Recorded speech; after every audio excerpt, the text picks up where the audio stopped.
Muito bem, estamos de volta com mais um vídeo do canal Professor e a Doutora. Hoje, doutora Emanuele, eu peguei um punhado de perguntas aí de todos os nossos 30 e poucos vídeos. E conforme você solicitou, fez um desafio e eu aceitei. Eu selecionei aqui uns 10, 12 temas, mas não vai dar tempo para esse vídeo, né? Então eu vou fazer aí umas 4, 5 perguntas de temas diferentes que a gente já debateu, já falou, todos na área do direito, ao longo dos nossos vídeos, tá bom? Então não saia daí, fique até o final, porque hoje o vídeo tá demais. Vamos lá, doutora, quero ver. Vinheta.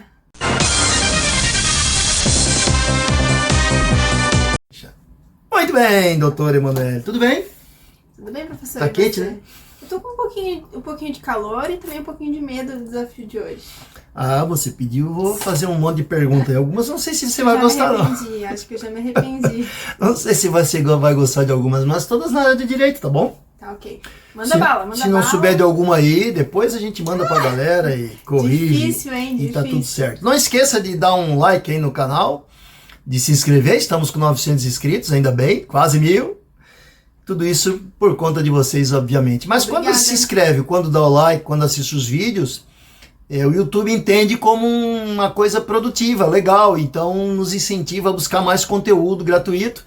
E vocês podem perceber que o nosso conteúdo sempre tem uma linguagem que qualquer um entende. As pessoas entendem facilmente. Um jeito simples de falar de seus direitos E de outras coisas. mais. Doutora Emanuele, por que as pessoas que estão lá nos assistindo agora me dê motivos práticos que elas devem acreditar na justiça?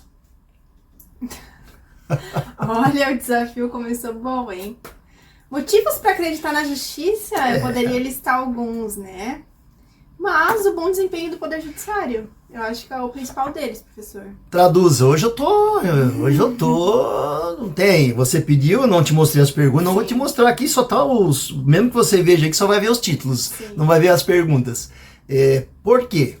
Deixa o cidadão que está lá do outro lado, a gente abre os telejornais, a gente assiste os canais no YouTube, e as pessoas falando da justiça como um todo, quando na verdade não é isso. Então defenda a justiça. Não vou fantasiar aqui para vocês, a gente sabe que existem inúmeros desafios e obstáculos no direito, assim como em todas as profissões. Mas no direito a prática me mostra 2 pontos principais que me fazem acreditar mais na justiça. Primeiro, o acesso facilitado à justiça, o que a gente não tinha há 20, 30 anos atrás. Então hoje, né, o Brasil disponibiliza acesso tanto à Defensoria Pública do Estado quanto a advogados dativos. Então o Estado custeia isso, o que a gente não tinha anos atrás. Então qualquer pessoa, seja pessoas hipossuficientes que não têm capacidade financeira para arcar com custas de processo, para arcar com advogados, com defensores, tem acesso hoje à justiça,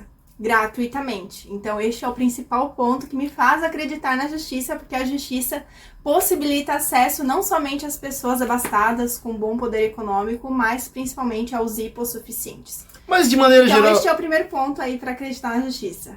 De maneira geral, quando você está lá defendendo teu cliente, das incontáveis vezes que foi ao fórum e tudo mais, quando você vê o magistrado, né, são muitos magistrados, quando eles dão o veredito lá, não vamos nem levar em consideração recorrer a A, B ou C. Deu o veredito lá, realmente na maioria das vezes, no seu entendimento, ele está agindo corretamente? Aí entra no segundo ponto, que o professor não deixou molhar o bico, mas o segundo ponto que me faz acreditar na justiça é que sim, salvo as devidas exceções, né, que existem, nós temos bons operadores do direito. Isso inclui advogados, juízes, promotores de justiça, procuradores. Então, a gente conta com bons operadores e isso aí responde a pergunta do professor, sim. Né? Hoje em dia, pelo menos os casos que eu já pude atuar, as experiências que eu já tive, que eu já tive acesso e tudo mais, sim, os magistrados, eles tendo as provas ali nos autos, eles fazem sim a decisão conforme as provas que as partes mesmo fazem, né? Então não é o juiz que faz as provas, as partes trazem as provas, o juiz julga conforme o acesso que ele tem, mas geralmente sim está de acordo em consonância, e se não estiver, cabe à parte recorrer que esse direito lhe assiste. Muito bem. Poderíamos transitar com muitas perguntas ainda, ir para a esfera política, mas nem vou. Nem vou ter a minha opinião formada. Você sabe que eu estudo política todos os dias. Sim. E tô cabreiro com um monte de coisa aí, mas não é o caso aqui. Vamos lá. O cidadão é casado, a cidadã, o amor é lindo, a coisa mais linda do mundo, e mão dada, e show, sexta-feira, quinta-feira, casa dos amigos, casa da sogra, a coisa mais linda do mundo. Sim. 20 anos de amor e tal. Depois de um dia após o 20º ano, acabou o amor. Começa a se odiar e acabou aquele amor. É uma coisa incrível, assim, sabe? Pois bem, um dos dois saiu de dentro de casa. Sim. A pessoa que ficou dentro de casa, de maneira geral, ela acha que tudo que está lá dentro é dela porque não foi ela que saiu de casa. Explica isso para nós, que isso é um dos casos que mais aparece na sua mesa. É a pessoa que acha que tem direito de tudo porque o outro saiu de casa. Dá uma apanhada nisso aí. O primeiro mito que a gente tem que quebrar é que não necessariamente porque o bem está no nome de somente um dos cônjuges é somente dele, né? Isso não tem nada a ver. Muitas vezes, em razão do regime de bens do casamento, que é o que eu já vou falar no próximo ponto, essa pessoa, mesmo não tendo o nome dela na matrícula do imóvel, o nome dela no documento do carro, ela também é dona. Ela tem a meação, que a gente chama, que é 50% do patrimônio. Então, não necessariamente aquilo que está no documento é somente daquela pessoa, né? Mas, isso tem correlação com o regime de bens que aquele casal adotou. Se existe uma união estável de fato, ou seja, não formalizada, que não está no papel, o regime é o da comunhão parcial de bens, que é um efeito. Ou seja, tudo aquilo que eles adquiriram depois do casamento, depois daquela união estável, passa a ser dos dois, em que pese seja somente o nome de um. Mas isso varia de acordo com o regime de bens. Pode ser o regime da comunhão universal, onde tudo é de todos. Então, existem vários efeitos, vai ter que analisar caso a caso. Mas aí já quebra esse mito, né? Que mesmo que esteja no nome de um somente, pode ser sim do outro também. Então, busque seu advogado de confiança. Muito bem, então. Então, o bonitão e a bonitona que ficar dentro de casa não são donos, acha que é o dono. Se não tiver imóvel no nome da pessoa, aliás, se casamento não tiver no papel, tá casado, já vivem há 10, 15, 20 anos, mas nunca assinaram papel nenhum. Como é que funciona isso? É o que eu acabei de falar, professor, é a união estável de fato, né? Que é a união estável não formalizada. Não quer dizer que não estava no papel, que essa união... Por isso que é de fato. Esse intuito de constituir família não existia, sempre existiu. Então, embora não esteja no papel, o regime que regerá esta união será o da comunhão parcial de bens. Então, muitas vezes as pessoas pensam, não vou formalizar, deixa assim que não dá nada, deixa assim que depois eu não preciso dividir nada. Está muito enganado. A orientação é melhor, se você não quer dividir nada, então case em separação de bens ou faça uma união estável em separação de bens, mas não deixe de fazer. Porque não fazendo, já estará vigente o regime da comunhão parcial e terá sim que dividir. Coisa linda, hein? Coisa linda. Sim. Um vídeo que também a gente gravou, que vieram muitas perguntas. Cafézinho, professor, que hoje o dia tá longo. Uns meio indignados aí, sabe? Uns indignados aí. Sobre carro e garantia de 90 dias. Poxa. Comprei o carro lá na revenda, na concessionária, só coisa linda, hein? Garantia de caixa e motor, a boneca, o filé. Essa é a linguagem que os guris usam aí. Meu Deus, em pleno 2025 tem que ouvir essas coisas. Doutora, que garantia é essa? Por que eles têm o hábito de falar que é garantia de caixa e motor? Realmente é garantia de caixa e motor? É isso que o direito do consumidor fala ou não? Não se limita a caixa e motor. Na verdade, a garantia legal é de 90 dias, porque é um bem durável, né? O carro não é um bem de consumo instantâneo, então ele perdura, então é um bem durável. Então se aplica a garantia legal disposta lá no Código de Defesa do Consumidor, que é 90 dias. Mas ela não se limita a caixa de motor, diferentemente do que falam por aí. E a verdade é o efeito contrário. Se essa empresa de automóveis, ela promete 90 dias de caixa de motor, a gente pode considerar ela uma adição à garantia legal, inclusive, né? Dependendo da forma que isso é posto. Então, 90 dias legais, mais 90 dias de caixa de motor, né? Então, é um tiro no pé, é o efeito reverso, né? Em vez de eximir, na verdade, soma em uma garantia adicional. Claro que muitas dessas garantias, desses defeitos ocultos que podem acontecer, que às vezes nem o garagista, o proprietário, o vendedor sabem, são discutíveis, né? Podem ser subjetivos, mas são discutíveis, né? Sim, se eles são existentes e tudo mais, é bom deixar claro que essa relação ela tem que ser de consumo, né? Então, quando existe um fornecedor do outro lado, uma empresa, né? Não se aplica para compra e venda entre particulares. Meus queridos vendedores de carro, sucesso a vocês, vocês estão trabalhando porque precisa, é óbvio. Mas esse argumento de garantia de caixa motor não é mais diferencial. Não é mais. A gente está em 2025, meus queridos. Acordem. E contem, amigos empresários aí do ramo de carros, contem com uma assessoria jurídica. Vai ser especialmente muito importante para o seu negócio. Sabe que alguns aí não gostam muito desse meu jeito, às vezes, de falar muito os pingos nos is, né? Mas a maioria eu acho que tá gostando. Mas tem uma meia dúzia que acha que eu sou muito direto e frio. É direto e reto. Às vezes sou, mas eu tenho um coração bom, cara, que às vezes tem que dar uma chacoalhada pra acordar, bicho. Ora, vamos lá. Doutor, outra coisa. Ai. Eu não tô colando, tá, gente? Teve uma senhora, eu não tô citando o nome de ninguém aqui, tá? Mas agradeço aí aos participantes, a todo mundo que tá nos dando apoio aí. Tem uma senhora que um dia até foi onde gerou o nome do a discussão do nosso vídeo. Inventário, doutor. As pessoas ainda têm dúvida no que é inventário. Inventário é para rico. Muita gente acha que inventário é palavra de rico. Quem faz inventário é rico. É isto ou não? Não é para rico, não tem essa divisão aí de classe social. Na realidade, o inventário todos têm que fazer, né? Toda família deve, ou pelo menos deveria fazer, né? Então, o inventário ela vai regularizar aquela posse, vai regularizar a propriedade dos bens que eram do falecido, né, para eventuais herdeiros e o cônjuge sobrevivente, se houver, né? Então, vai se formalizar aí a partilha dos bens que ele deixou. Pode ser valores em conta, pode ser somente carro, pode ser carro, imóveis, grandes fazendas, inventários milionários que também existem, né? Então tem de tudo por aí, papagaio, passarinho, tem de tudo. Mas o inventário é necessário e tem um prazo de 60 dias para ser aberto após o falecimento, sob pena de multa do imposto do ITCMD, tá? Então fiquem atentos. Muito bem, então não é só para rico. Não, para todo mundo. Todo mundo deveria fazer. Você tem feito bastante inventário, né? Gosto bastante, inclusive. Muito bem, vamos nessa linha ainda de rico e pobre. Olha que coisa linda, gravamos um vídeo, ficou bem bacana, muito assistido. Holding. Eita. Olha que coisa linda, o brasileiro adora falar, americanizar tudo. Holding. Aí, meus queridos, pessoal de RH, dei aula de RH há 12 anos. Vocês adoram esses termos inglesado, americanizado, né? Vamos aportuguesar isso aí, moçada. Holding, doutora, fala de holding. Tá, então, é só para rico, é só para pobre? O que é holding? Vamos aportuguesar. O que é holding, professor? Eu fiz a pergunta para você. Não, a tradução. Não, a minha hora é cara. Traduzindo para o professor, holding é uma empresa que detém, que segura, que comporta, né? Basicamente é isso.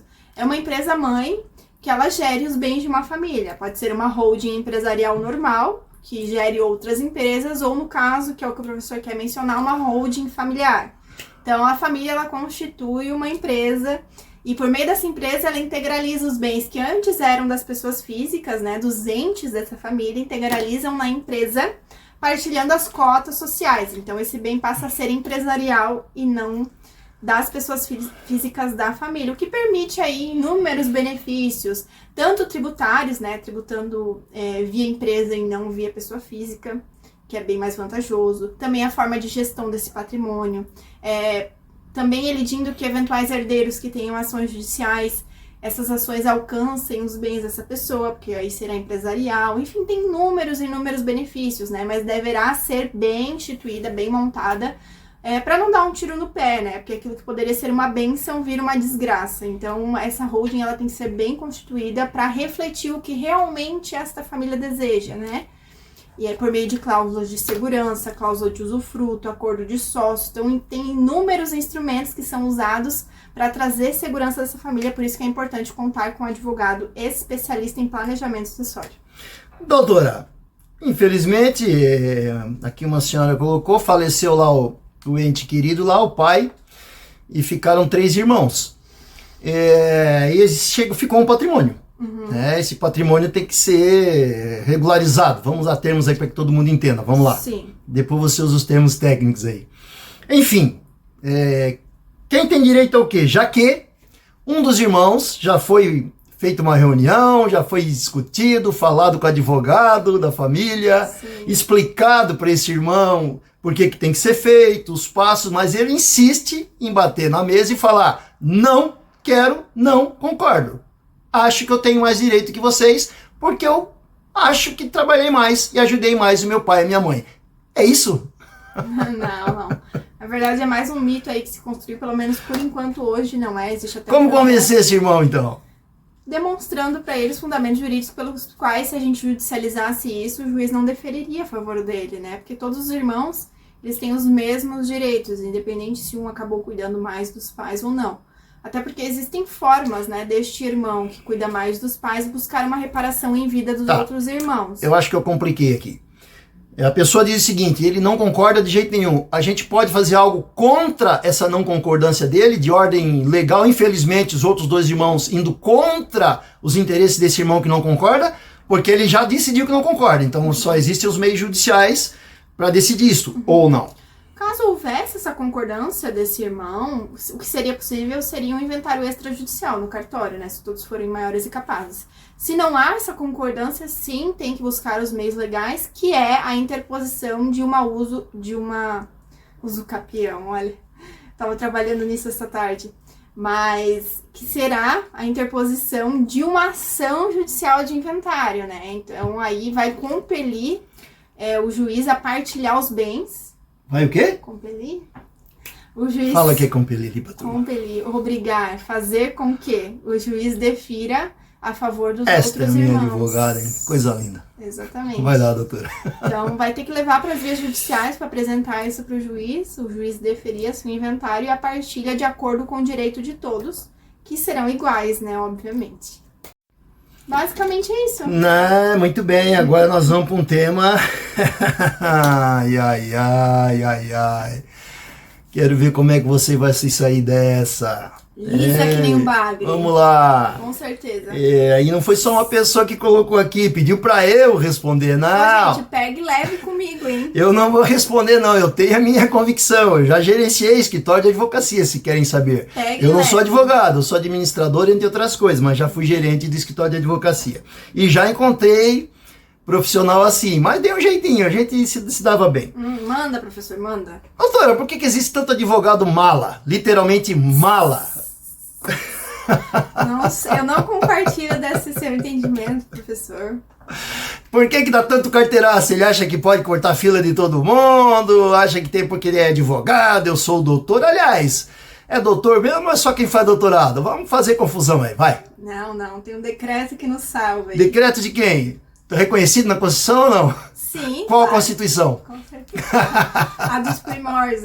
Te quebrei, vamos deixar essa para outra discussão. Exatamente. Por que tem muito advogado mala? Foram 3, 4 pessoas que me pediram para eu comentar sobre isso. Eu não vou comentar. Estou transferindo, não precisa ser antiética, óbvio, pode ter. Não falar que você precisa fez. não ser Até porque você não antiética. concorda muito com isso, acredito, né? Não. Eu O que é isso? É a força do título de advogado? Porque é um baita título. Eu acho que eu como professor 20 anos lecionando para várias faculdades, eu acho que o direito realmente, acho que é uma profissão diferente, assim como um médico, entre outras tantas que eu poderia citar aqui, professor, que aliás deu aula para essa turma toda.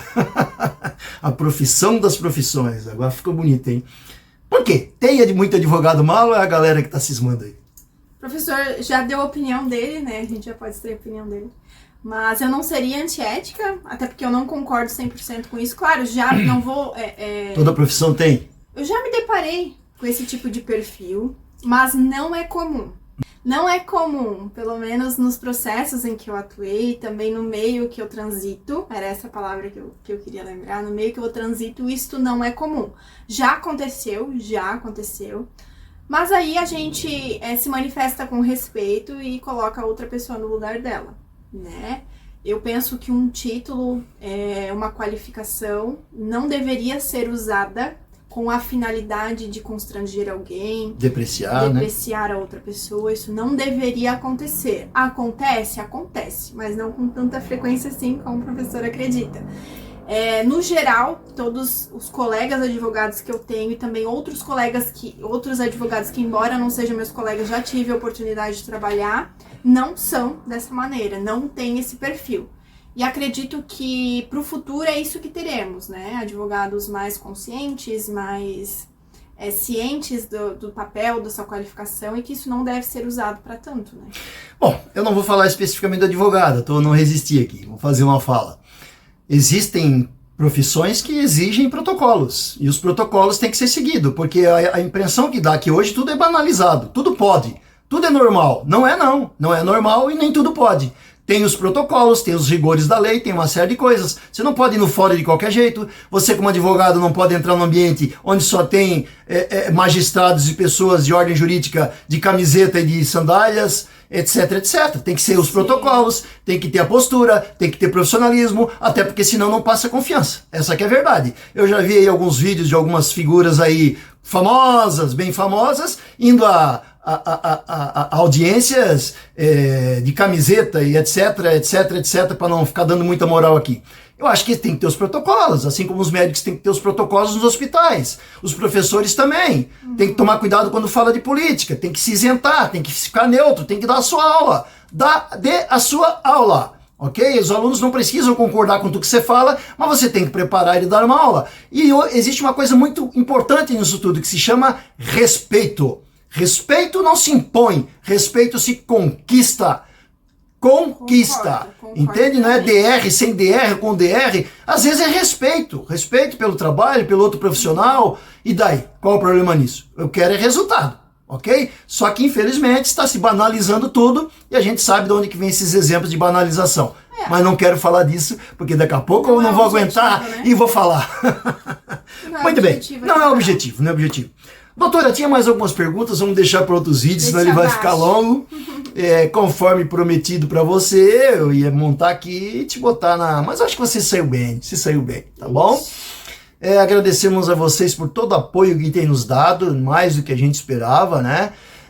De novo, o nosso slogan, né? Falar dos seus direitos e de outras coisas de maneira simples, de maneira fácil de entender. A gente tem se esforçado para isso. Um pouco de humor também, né? Um pouco de humor, um pouco de pegadinha, um pouco de provocação. Lembrando sempre a vocês, não é novidade para ninguém, né? Assim como vocês assistem outros canais, assista o nosso canal, você preste atenção nos vários vídeos que a gente gravou. Tem muita coisa boa aí. E compartilhe com seus amigos. Compartilhe com os amigos e aprenda um pouquinho mais. Você vai ver que tem vários temas importantes ali que eu tenho certeza que alguns deles podem contribuir para a tua vida de uma maneira bem melhor. É isso, doutora? É isso, professora. Eu gostei muito desse formato, hein? Quem sabe a gente volta. Pois é. Vamos ver. Vamos ver o que a galera diz aí. Mais alguma coisa? Só isso. Inscreva-se no canal, dê um like. Obrigado. Tenha uma semana maravilhosa. E acredite, abençoada. Papai do Céu está com você. Amém. Boa semana. Tchau.